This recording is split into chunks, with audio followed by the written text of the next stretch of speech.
이사야 48장을 보십시다.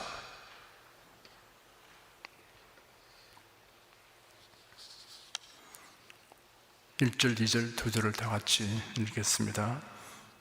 야곱 집이여 이스라엘의 이름으로 일컬음을 받으며 유다의 근원에서 나왔으며 거룩한 성 백성이라 칭하며 그 이름이 만군의 여호와이신 이스라엘의 하나님을 의지하면서 성실치 아니하고 의로움이 없이 여호와의 이름으로 맹세하며 이스라엘의 하나님을 부르는 너희는 들을지어다.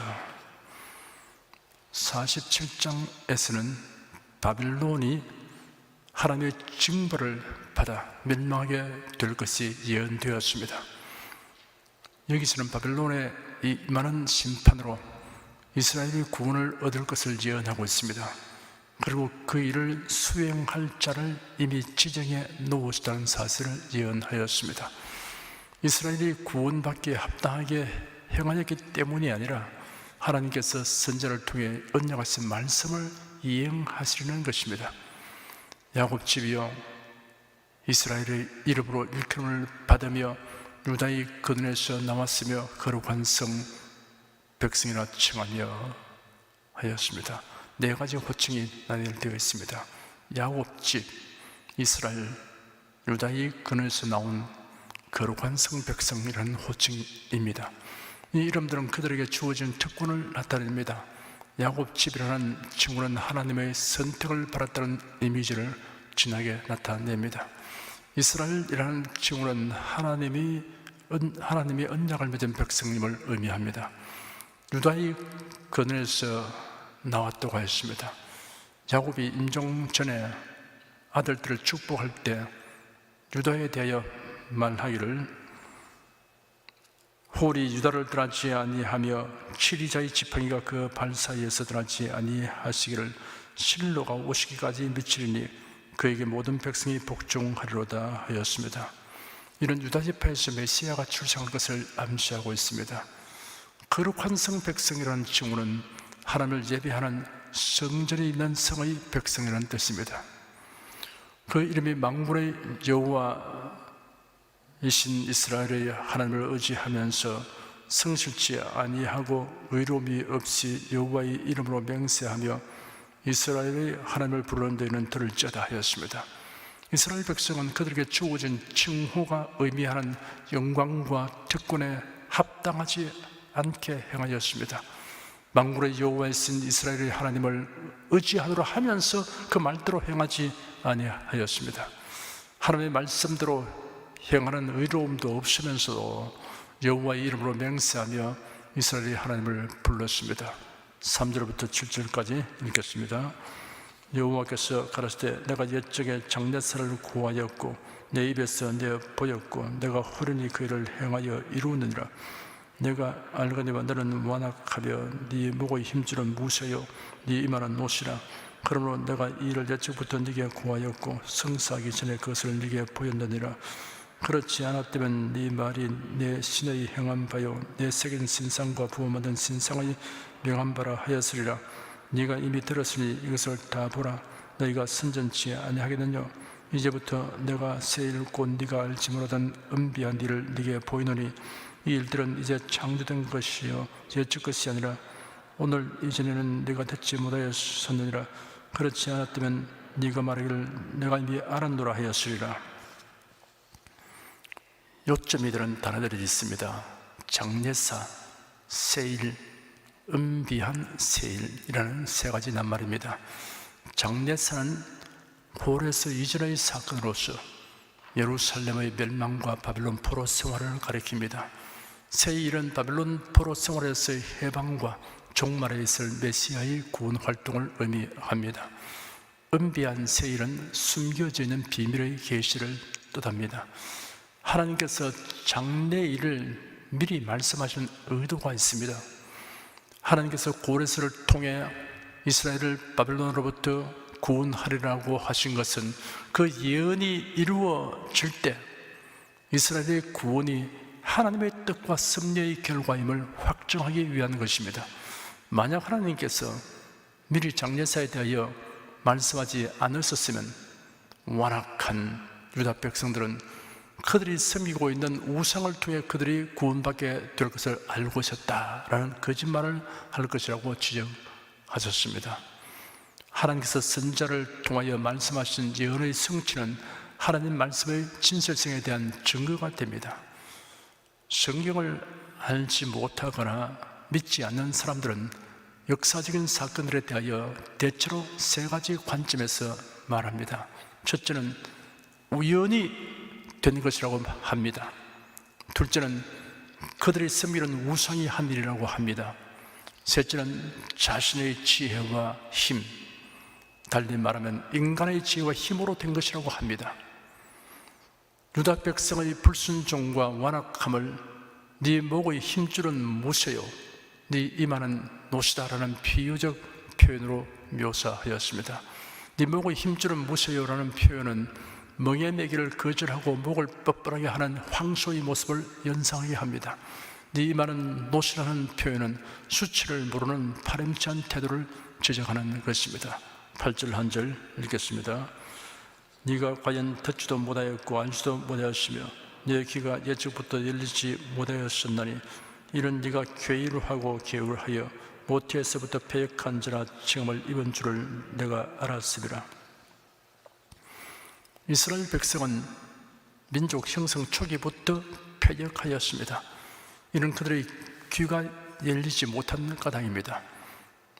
하나님의 음성을 소리로만 들을 것이 아니라 깊은 뜻이 담겨있는 메시지로 들어야 합니다.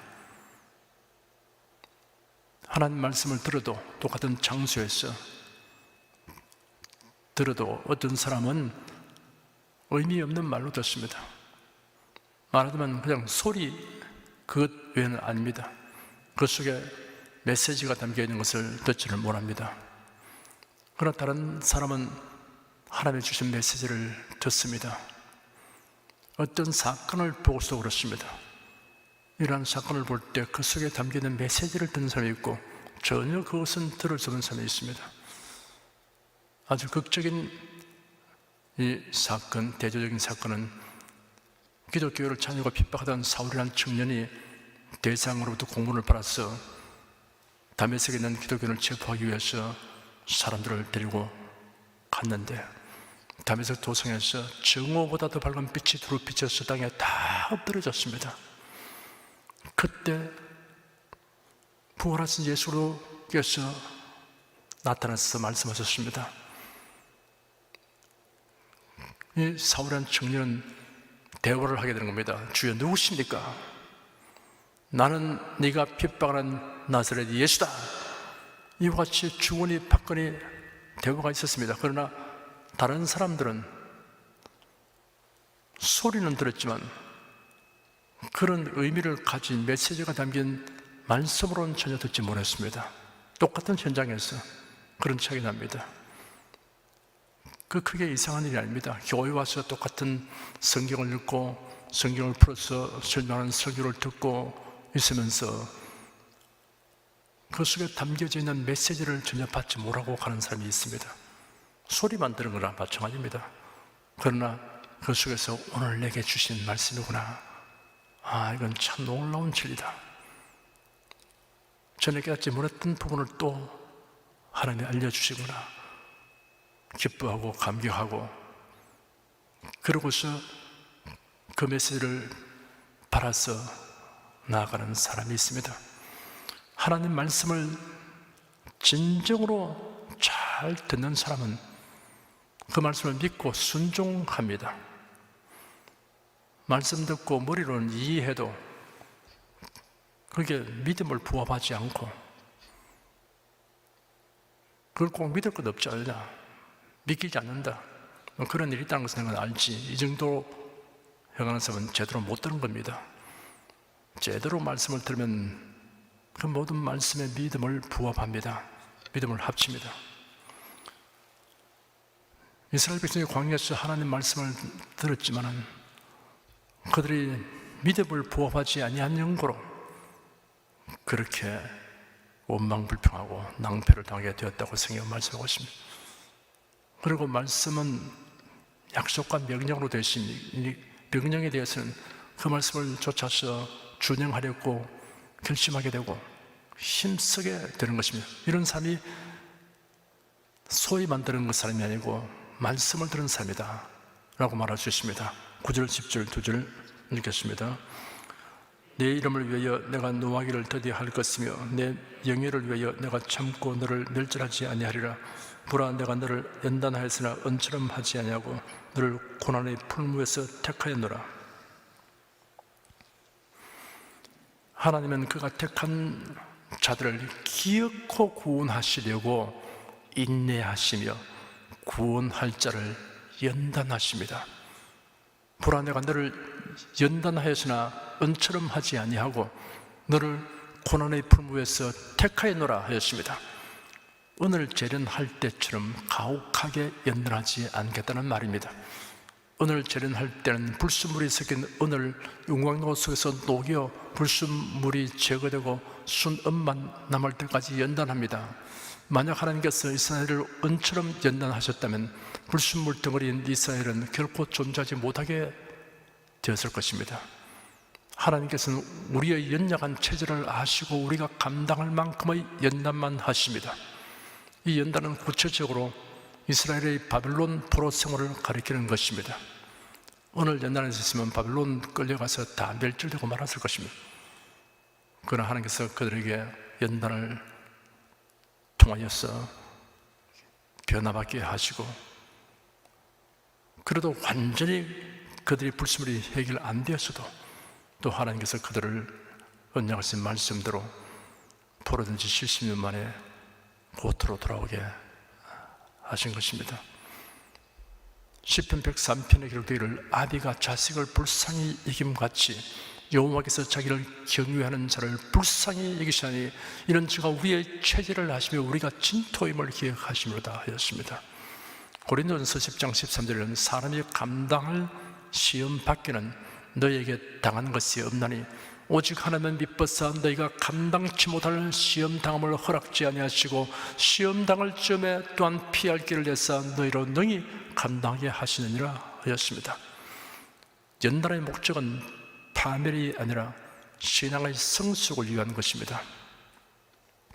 세계적으로 유명한 영국의 더비 도자기는 국왕이 품질을 보증함으로 크라운 더비라고도 부르며 도처에서 주문이 쏟아오고 있는 고급 도자기입니다. 하루는 어느 미술대학에서 더비 도자기 공장을 견학하러 갔습니다. 학생은 직공이 도자기의 검은색, 탁한 붉은색, 황갈색 등 여러 가지 색깔을 칠하는 광경을 관심 있게 지켜보았습니다. 직공은 검은 물감으로 도자기의 둘레를 칠한 후 가마에 넣었습니다. 가마에 들어갈 때는 정말 누가 보기에도 형편없는 모습이었습니다. 그러나 놀랍게도 도자기는 불 속에서 아름답게 변해가고 있었습니다. 얼마 후 도자기를 가마에서 꺼냈을 때 그것을 본 학생들은 일제히 탄성을 발하였습니다. 검은색은 황금색으로 변했으며 탁했던 색깔들은 모두 맑고 투명한 색이 되어 찬란하게 반짝이고 있었던 것입니다. 만일 더비 도자기가 가마 속의 뜨거운 열기를 견뎌내지 못했다면 그것은 크라운 더비가 되지 못했을 것입니다. 이처럼 하나님께서 성도에 대해 연단하신 이유는 그를 새롭게 변화시켜 하나님의 뜻에 합당하게 만들려는 것에 있습니다. 11절 한 절 읽겠습니다. 내가 나를 위하여 이를 이룰 것이라. 어찌하여 내 이름을 욕되게 하리요 내 영광을 다른 자에게 주지 아니하리라. 하나님께서 그의 택한 자들이 완악하여도 인내하고 연단하여 구원하시는 까닭은 하나님의 이름과 영광을 가로치는 자가 나서지 못하도록 하기 위해서입니다.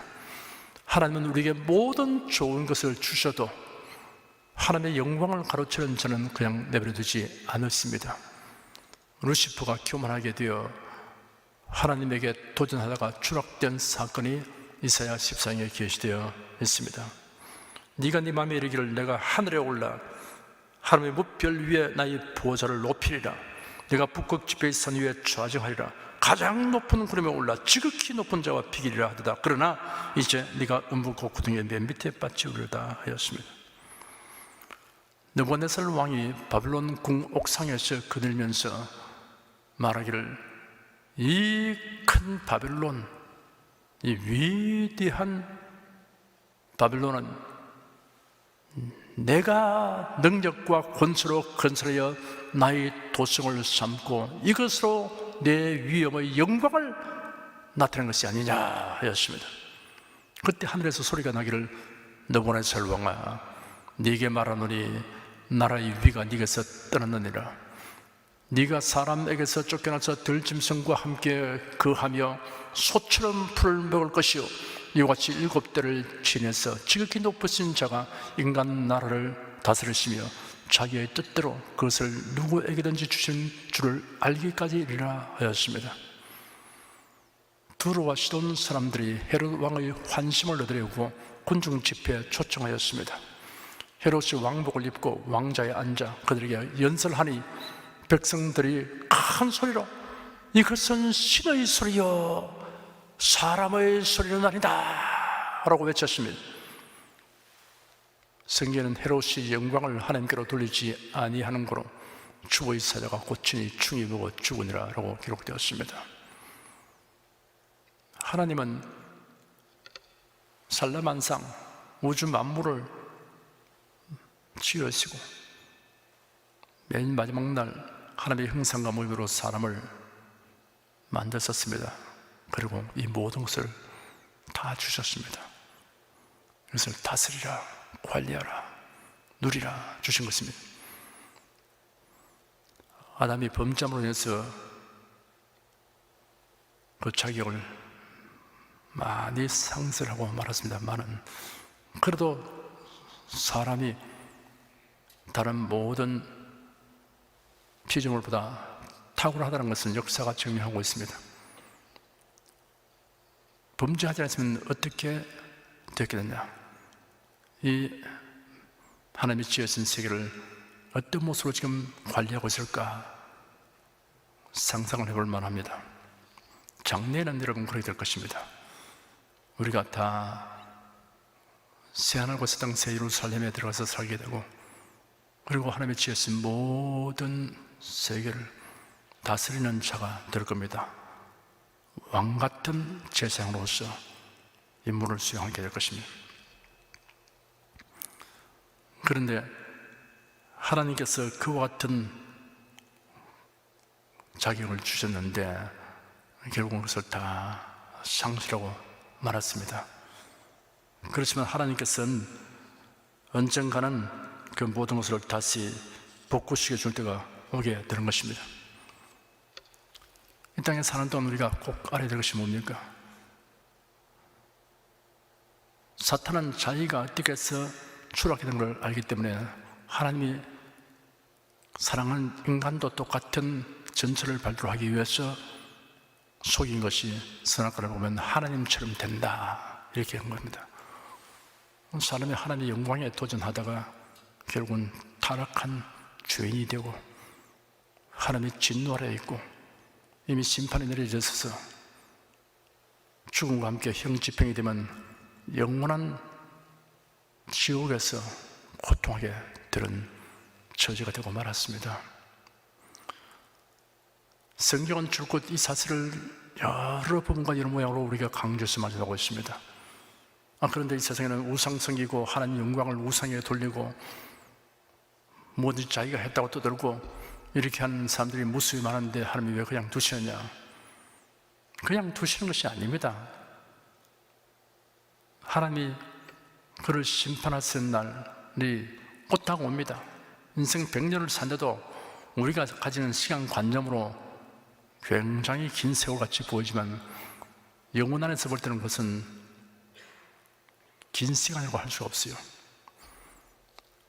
물론 우리가 가지고 있는 시간관념 안에서 적극적인 하나님이 징벌을 할 때가 있고 혹은 또 몇 년을 두고서 심판할 때가 있고 죽을 때 심판할 때가 있긴 하지만, 그러나 큰 틀에서 보면 결국은 다 거기서 거기 별 차이가 없습니다. 어쨌든 사람들이 멸망하는 것은 하나님의 영광에 도전하기 때문에 저주를 받은 겁니다. 천사도 타락한 천사는 하나님의 영광에 도전해서 저주받은 겁니다. 느부갓네살 왕이나 헤로드 왕을 통해서도 그런 교훈을 주고 있습니다. 사람이 피조물인 줄 알고 창조주에서 합당한 태도를 취하는 것이 무엇입니까? 모든 영광을 창조주에게 돌리는 것입니다. 창조주 하나님께 영광 돌리는 것이 뭡니까? 예배인 것입니다. 이렇게 여러분 예배를 드리는 이 시간, 여러분 예배하는 이 모든 전체 행위가 하나님께 영광 돌리는 일인 것을 아시길 바랍니다. 기도할 때도 필요가 하니까, 이것저것 필요하니까 이것 주세요, 저것 주세요, 이걸 해결해 주십시오, 이렇게 우리가 말을 하지만, 그러나 그 기본 바탕은 뭡니까? 기도한다는 그 자체가 하나님은 절대 주권자, 창조주시고 하나님은 능하신 분이시고 인생은 모든지 부족하고 나약합니다. 하나님이 돕지 않으면 저는 어떻게 할 도리가 없습니다. 하나님이 도와주면 저는 살 수가 없습니다. 하나님을 의지합니다. 하나님 도와주세요.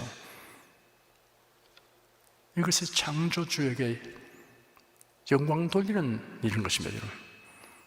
하나님이 안 도와주셔도 내가 알아서 할 테니까, 하나님이 뭐 도와줄 사람이 너무 많고 기도도 너무 많이 했고 하시니까 내가 다 양보하겠습니다. 하나님 영광 가리는 겁니다. 성경은 구하라, 찾으라, 두드리라, 그런 말씀에 무수히 많은 것은 그것이 사람으로서의 하나님께서의 바른 자세인 겁니다. 영광 돌리는 겁니다.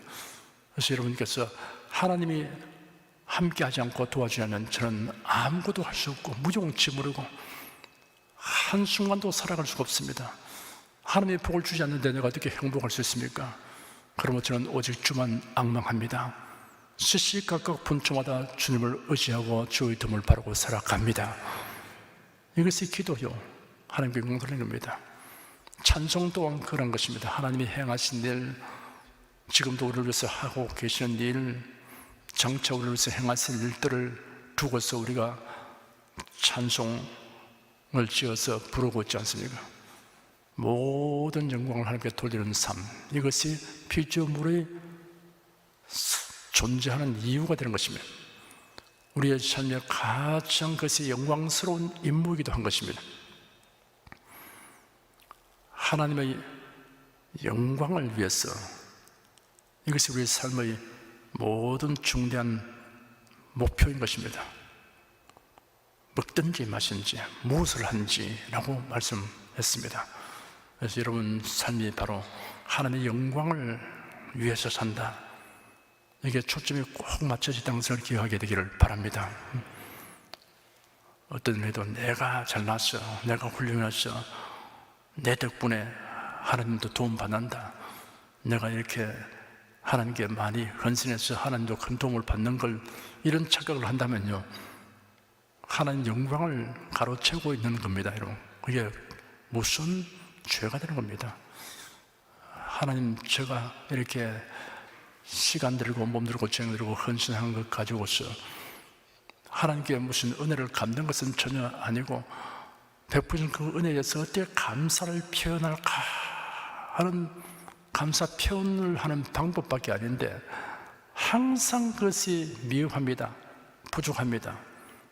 감사 표현을 할 수 있는 방편을 더 많이 주시옵소서, 이런 마음을 가지고 살아야 될 것입니다. 12절 13절 2절 읽겠습니다. 야곱아, 나의 부른 이스라엘아, 나를 들으라. 나는 그니 나는 처음이요 또 마지막이라. 과연 내 손이 땅의 기초를 정하였고 내 오른손이 하늘에 폈나니 내가 부르면 천지가 일제히 서느니라. 하나님의 부르심 중에 구원으로의 부르심이 있습니다. 로마서 8장 29절 30절에 기록되기를, 하나님이 미리 아신 자들로 또한 그 아들의 형상을 본받게 하기 위하여 미리 정하셨으니 이런 그런 많은 형제들 중에서 말하도록 하려 하심이니라. 또 미리 정하신 그들을 또한 부르시고, 부르신 그들을 또한 의롭다 하시고, 의롭다 하신 그들을 또한 영화롭게 하시느니라 하였습니다.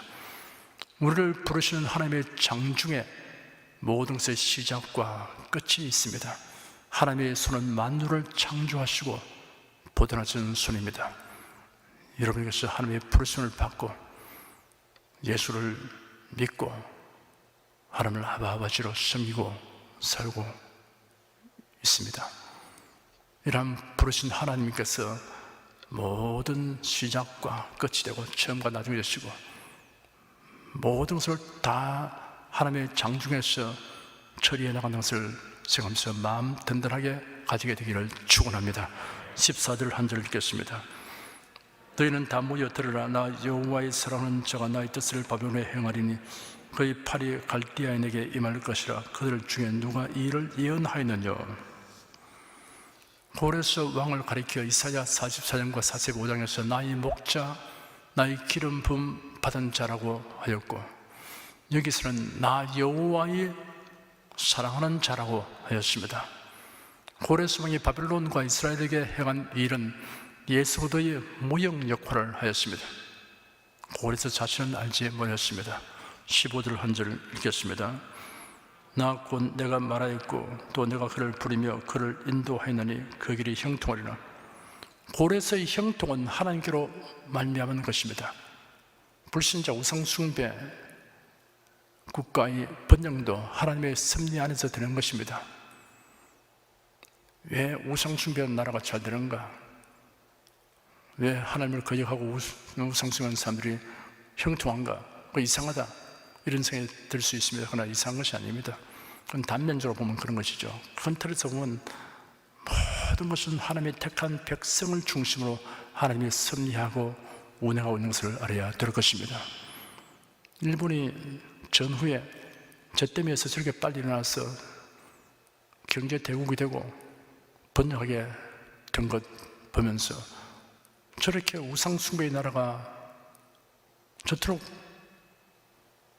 빨리 재건되고 번영하게 되는 것은 참 이상하다 이런 생각을 하는 분이 있습니다. 그러나 넓게 보면요, 일본이 정말 가난하고 이렇게 살았으면 사회주의 공산주의화 되고 말았습니다. 그러면 소련 공산주의 세계, 중공 공산주의 세계, 북한 공산주의, 일본 공산주의 나라가 되어 있으면 우리가 유지가 되었겠습니까? 하나님께서는 대한민국을 사랑하셔서 하나님의 나라를 세우셨고 여기에 복음이 전파되어서 불을 내려서 온 세계 만방의 복음을 활발히 전하도록 하기 위한 사명을 주기 때문에 이런 주변 국가까지도 하나님이 다 관리하고 있는 것을 우리가 알아야 될 것입니다. 그래서 우리 주변에 이런 일이 당장 보면 이상하다 싶어도 한 걸음 물러서서 바라보면 하나님께서 전체를 교회 중심으로, 그리스도인 중심으로, 하나님의 자녀 중심으로 섭리하고 있는 것이구나 이렇게 이해하게 되는 것입니다. 번영하는 페르시아 왕국보다 고난받는 이스라엘이 더 복이 있습니다. 페르시아 나라가 아주 강대해지고 번영하고 이스라엘은 참 초라합니다. 그러나 잘못 가면 하나님이 매질을 하고 고난을 겪게 하고 연단을 시키지만은 그렇게 해서 하나님께서 그 중에서 택한 자를 구원해서 천국 백성 삼아 주시니 그것이 행복한 것이죠. 번영한 페르시아 우상숭배고 다 멸망하고 그건 행복한 일은 아니거든요. 결국은 우리가 구원받는다는 것, 이게 중요한 겁니다. 하나님이 구원하시기 위해서 다루시는 것은 무엇인지 우리가 감사한 일입니다. 그리고 구원을 받았다는 그 사실로 인해서 모든 것은 다 우리가 쉽게 소화시켜 나갈 수 있게 되는 것입니다. 16절 한 절 읽겠습니다. 너희는 내게 가까이 나와 이 말을 들으라. 내가 처음부터 그것을 비밀히 말하지 아니하였나니 그 말이 있을 때부터 내가 거기 있었노라 하셨느니라. 이제는 주 여호와께서 나와 그 신을 보내셨느니라. 고레스를 통한 바벨론의 멸망과 이스라엘의 구원을 하나님은 처음부터 공개적으로 선포하셨습니다. 결코 비밀리에 하지 않으셨습니다. 그럼에도 불구하고 이스라엘 백성들은 영적인 무지로 인해 이를 깨닫지 못했습니다. 이사야는 두 가지 설을 밝히고 있습니다. 한 가지는 하나님은 고레스를 통한 유다 백성의 구원을 계획하시고 선포하신 분이시므로 그 일을 반드시 이루실 것임을 밝히고 있습니다. 다른 한 가지는 이런 하나님의 계획을 선포하는 이사야 자신은 하나님께서 친히 성령을 주셔서 파견한 하나님의 선지자임을 밝히고 있습니다. 17절 2절 읽겠습니다. 한 절 읽겠습니다. 너희의 구속자요 이스라엘 거룩하신 자의 신자 여호와께서 가라사대 나는 네게 유익하도록 가르치고 너를 마땅히 행할 길로 인도하는 너희 하나님 여호와라. 하나님은 우리의 유익을 위해 마땅히 행할 길을 가르치고 인도하십니다. 현인들의 가르침이 미치는 유익은 현세적이고 한시적입니다. 그러나 성경의 가르침은 영원하고 지속적입니다. 사람들 중에도 굉장히 지성적이고 두뇌가 명성하고 또 교양이 있고 인품이 뛰어나고 자기 희생적이고 이런 사람들이 있습니다. 훌륭한 스승들이 있습니다. 역사상 아주 뛰어난 스승들의 가르침은 그 제자들이 널리 보급해서 오늘까지 그것이 글로 쓰여져 있고 많은 사람들이 그것을 읽고 듣고 배우고 그러고 있습니다. 그뿐 아니고 여러 분야에서 뛰어난 사람들이 있습니다. 과학자들, 그 외에도 여러 분야의 사람들이 남보다 아주 탁월한 분들이 있습니다. 음악도 그렇죠. 특별한 분들, 미술도 그렇고요. 아주 특별한 분야의 사람들, 그 사람들이 끼친 영향이 인류 문화의 유산이고 많은 사람들에게 좋은 교훈이 되고 본보기 되고 그렇습니다. 굉장한 가치가 있는 겁니다. 그걸 통해서 우리 모든 사람들이 누리는 것이 굉장히 많습니다. 하지만 어디까지나 현세계이고 그 유익이 미치는 것은 제한되어 있습니다. 한시적입니다. 저 세상까지는 안 미칩니다, 여러분. 훌륭한 조각가가 천국에서 그 조각하는 일을 하겠습니까?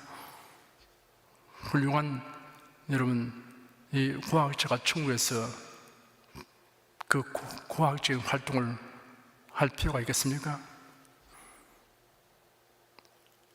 천국은 이 지상과 다릅니다.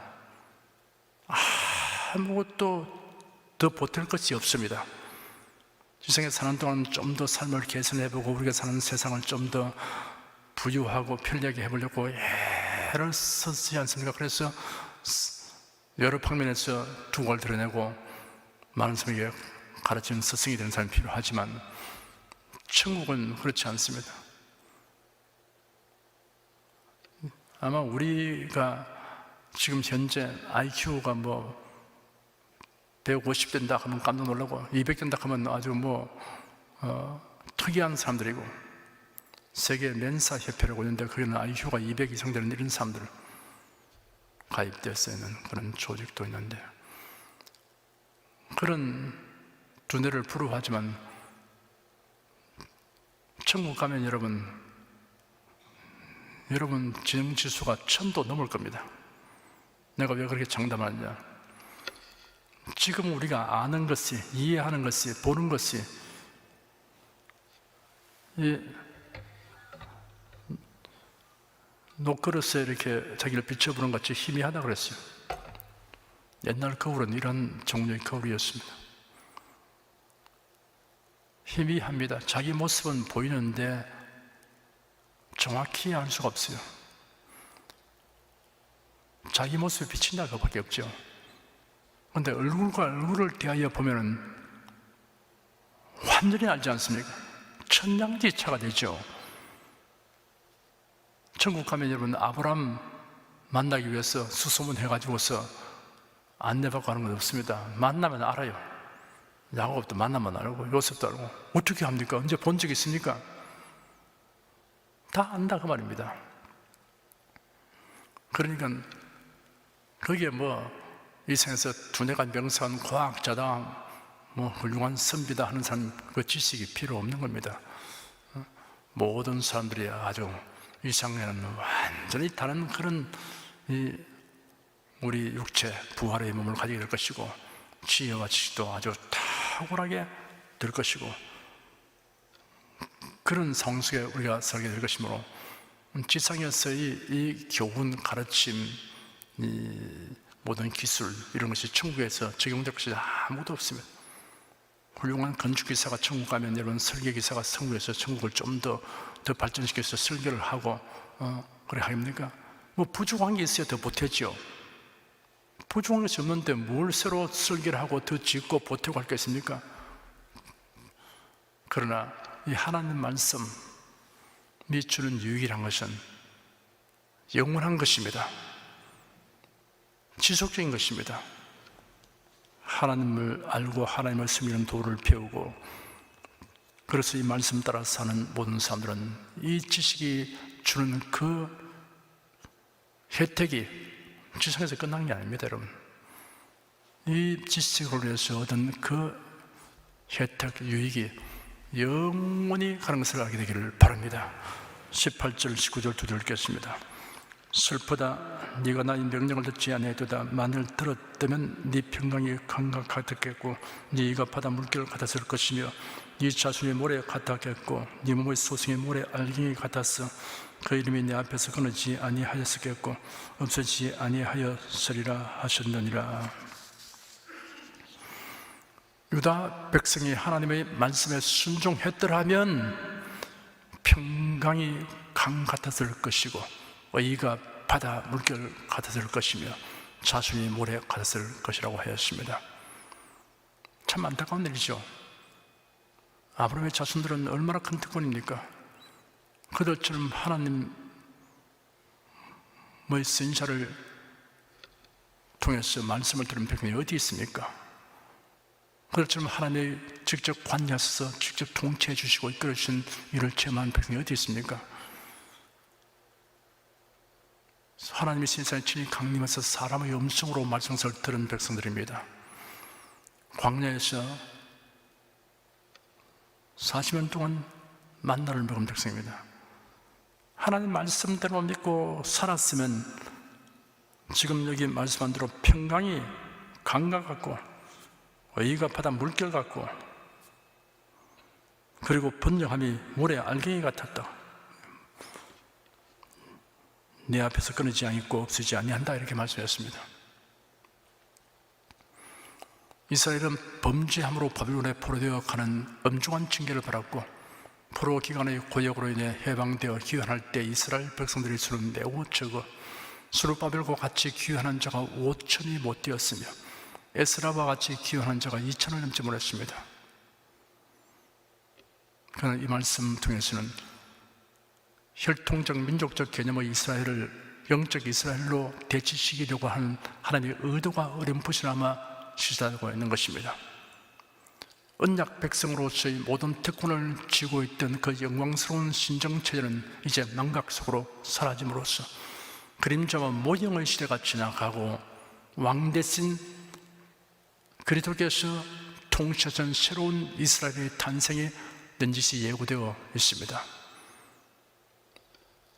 하나님은 실패하는 분이 아닙니다. 하나님은 이스라엘을 계속 남은 자를 두셔서 이어나가면서 드디어 하나님의 약속으로 아브라함과 다윗을 혈통해서 메시아가 오해하셨고, 이제 하나님이 그래도 예수 안에서 하나님의 나라의 백성, 하나님의 자녀들을 이렇게 나게 하셨습니다. 그래서 우리가 누리는 모든 것은 하나님이 주시기 원하는 것을 다 누리는 그러한 삶이 우리 앞에 전개되게 되는 것을 기대하고 믿으시기를 축원합니다. 20절 한 절 읽겠습니다. 너는 바벨론에서 나와서 갈대아인을 파하고 즐거운 소리로 이를 선포하여 들리며 땅끝까지 반포하여 이르기를 여호와께서 그 종 야곱을 구수하셨다 하라. 유다 백성에게 하나님은 세 가지 명령을 하셨습니다. 첫째, 바벨론에서 나오라 하였습니다. 둘째 갈대아인을 피하라 하였습니다. 셋째 즐거운 소리로 구속의 소식을 반포하라 하였습니다. 21절 한 절 읽겠습니다.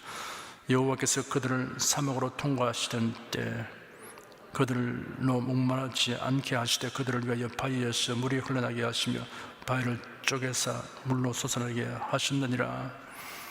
바벨론 포로 생활에서 벗어나 조상들이 살던 곳으로 귀환하게 되는 구원의 확실성을 입증하기 위해서 하나님께서는 이스라엘의 출애굽 시에 행하시던 일을 들어 하나님의 보살핌과 인도하심을 선언하신 것입니다. 비록 그들이 해방됐다 하더라도 바벨론에서 저 팔레스틴까지 어마어마하게 먼 곳을 요즘처럼 운반 수송선이 있는 것도 아니고 고속도로가 있는 것도 아니고 가는 도중에서 목말라 죽을 수 있는 것이고 많은 어려움을 그들이 생각하면서 과연 그들이 무사히 갈 수 있을까 하는 생각을 하게 됩니다. 그런데 하나님께서 너희 조상들 생각해봐라. 애국에서 나왔었어. 그들이 가진 것도 없는데 하나님 광야에서 다 먹이시고 목마르면 바위를 갈라서 물을 내서 마시지 않느냐, 이런 얘기를 하는 것입니다. 하나님은 대책 없이 우리에게 뭘 하라고 하시는 않습니다. 22절 한 절 읽겠습니다. 여호와께서 말씀하시되 악인에게는 평강이 없다 하셨느니라. 악인이란 하나님의 말씀을 불신하고 불순종한 자를 가리킵니다. 악인에게는 하나님께서 주시는 평강이 없습니다. 악인에게 평강이 없다, 이 말씀은 그게 전제된 것이 뭡니까? 하나님이 주시는 평강이 없다, 이런 말입니다. 악인들도 평강이 있는데요, 우상 섬겨도 하나님 안 믿고 무슬림 자라도 평안히 거하고 있는데 왜 평강이 없답니까? 그랬죠. 하나님의 주신 평강은 그런 유하고는 다릅니다. 예수께서 말씀하시는 나의 평안을 너희에게 주노라. 내가 주는 평안은 세상이 주는 것과 다르다 그랬습니다. 사람들은 평안을 얻기 위해서 평강을 갈구한 나머지 공동사회를 만듭니다. 홀로 살면 여러분 야생동물들 대처할 수 없죠. 어떤 큰 재난이 있을 때 어떻게 해결할 수 없습니까? 공동체를 이루어서 조직을 하고 그렇게 스스로 도와서 살면 좀 안전하게 평강스럽게 살 수가 있습니다. 그래서 이제 국가사회도 만들어지고 국제사회도 만들어지고 이렇게 해서 어떻게든지 평강을 얻고자 해서 만드는 조직이요, 체제요, 법률이요, 제도요, 그런 것입니다.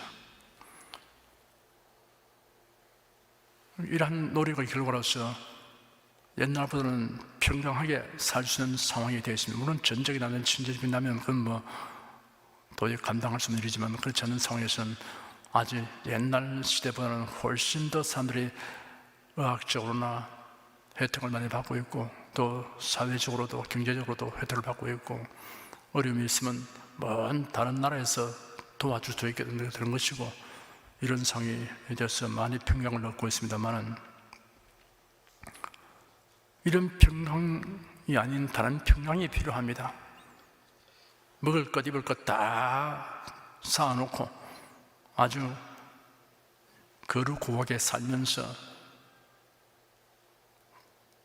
문지기 다 세워놓고 편안하게 지낸다고 편안합니까? 존재적인 불안이 항상 있습니다. 누가 일러주거나 해서 아는 게 아니고 생내적으로 아는 겁니다. 존재적인 불안, 죄책감, 무의미, 죽음에 대한 공포, 이런 것이 삶 속에 있는 겁니다. 이것은 여러분 돈과 지위와 명예와 울타리로서 해결할 수 있는 문제가 전혀 아닌 것입니다. 마치 사람들이 지진을 두려워하는 것 같습니다. 지진이 언제 일어날지 누가 장담합니까? 어떤 규모로 날지 누가 압니까? 항상 흔들리는 터전에 살고 있습니다. 이처럼 우리 인생은 항상 불안정한 것입니다. 왜 그렇습니까? 하나님이 주신 평강이 없어서 그런 것입니다. 하나님이 주신 평강은 어떤 평강입니까? 내 가진 것은 세상의 평강과 다르다. 하나님과 더불어 화목해 함으로 누리는 평강이 있어야 되는 것입니다. 하나님과 원수된 자리에 있는 이상에는 사람들이 아무리 문명을 발전시키고 제도를 만들고 협동하고 해봐도 참 평안은 없습니다. 하나님과 더불어 누리는 평화를 얻게 되어서 하나님을 아버지로 부르게 되면 그로서 얻는 이 평화, 이것은 세상에 줄 수 없고 빼앗아갈 수가 없는 것입니다. 이런 평화를 가지고서 우리 환경에 일어난 여러 가지 불안한 것을 이런 것은 능히 제압하고 이겨내고 견딜 수 있게 되는 겁니다. 다윗이 말했습니다. 내 영혼아 내 속에서 왜 불안해하는가? 너는 하나님을 바라라. 너는 강하고 담대하라. 이렇게 말합니다. 예수님이 제 아들과 함께 배를 타고 갈릴리 바다를 건너갔을 때 제 아들은 예수님은 제껴놓고 자기들끼리 이야기꽃을 피웠습니다. 과연 순풍에 돋던 듯이 고요한 바다로 배는 미끄러져 갑니다. 그들은 다 바다에 노련한 사람들입니다. 어부 출신들이니까 노도 잘 졌습니다. 예수님은 따라가서 주무셨습니다. 돌연히 큰 풍파가 일어났습니다. 그들은 자기들의 능력으로 그것을 감당할 수 없습니다. 새빨게 질렸습니다. 공포 그 자체였습니다. 그제서야 예수님이 계신 것을 생각하고 쫓아가서 주님! 우리의 주께 영성을 돌아보지 않습니까? 하고 울부짖었습니다. 예수님이 일어나서 고요하라 잠잠하라 하시니 즉시 고요하고 잠잠이 되었습니다. 여러분, 우리 속에 평강을 원하시는 주님이 계십니다. 주무시도록 그냥 두지 마시고요, 우리에게 주신 이 평화를 여러분께서 일깨우십시오. 주신 평화를. 가뭄이 다가와서 논밭이 탑니다. 그러나 요즘에는 관정을 뚫어서 지하수를 길어낼 수가 있지 않습니까?